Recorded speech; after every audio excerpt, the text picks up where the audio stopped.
The ultimate reminder that no matter how bad a situation gets, you can never trust army lads. They always do.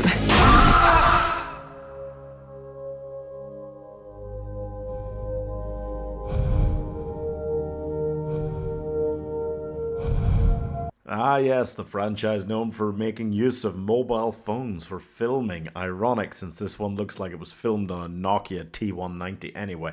It's just that sort of special, original, guerrilla horror making kind of style. The kind of film that make people go, wow, I have enough money to make a horror film.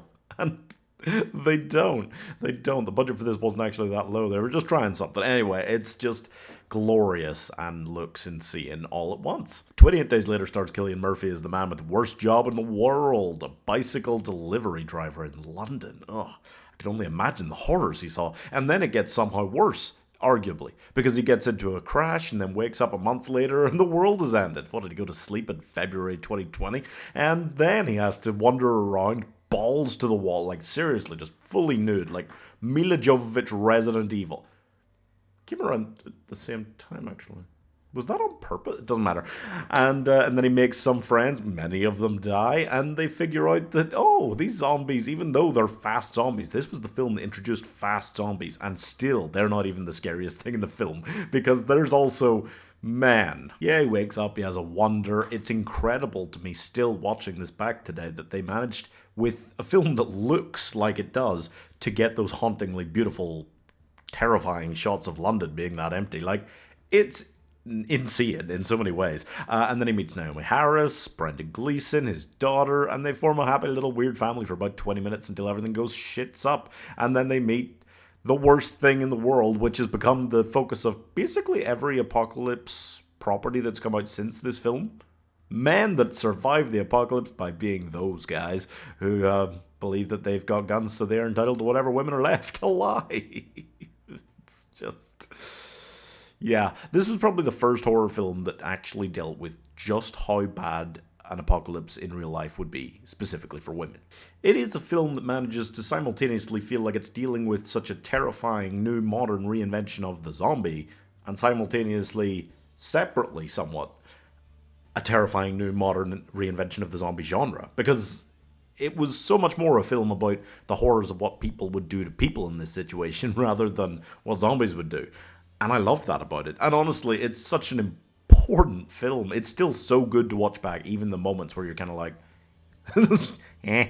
Like, there's a couple of scenes where it's quite dark, and you add that to the low quality, and you're like, eh. But I just think in general, British films crush it. Have there been any films that match the influence this century that Shaun of the Dead and 28 Days Later have had in the zombie genre? British films, man. Also, I think the best, arguably, werewolf film of this century is Dog Soldiers. So, you know, I'm just saying. British people, we just know how to do it. This film does genuinely feel, and I don't know if it's just retrospectively, but it feels set up like a zombie video game. But I am wondering if that's more just because zombie video games have been so inspired by it since then. The thing that gets me about this isn't the video quality so much as the sound mixing, because it goes very irritatingly from, like, desperately quiet to deafeningly loud in a heartbeat. And that, I mean, it's jarring in a way that fits with the horror vibes, but also is just annoying if you're just trying to sit and watch a film at home. You genuinely have to turn it up and down a lot of times. But besides all of that, it's just still such a great film. I feel like I do underestimate it in my head, even though I've seen it a few times before, just because I forget how many points about this were so original at the time, and I forget just how fun and relatively wholesome for a franchise that feels very bleak the ending of this film is. It really is. There is just a lot about this that it just works. I feel very hard being a hard lady who don't need no man until you unequivocally fall for Cillian Murphy's eyes. I mean, that's also how many horror films in 2002 had more male nudity than female nudity.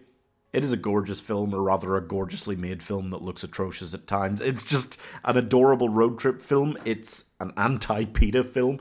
PETA activists literally ended the world, those bitches. And it's a great example of too many things to count. Suffice to say that The Walking Dead and The Last of Us at least, or $2 billion franchises, wouldn't exist if this film hadn't been made. So I'm giving Oppenheimer's flaccid penis 4.5 stars. We don't talk enough about how in this Jim's parents just went, with a son who was still alive and in a coma, they just went, nah. Apocalypse, nah, no thanks. Killed themselves. Like, honestly, what a vibe. I know a lot of people who would just actually do the same thing.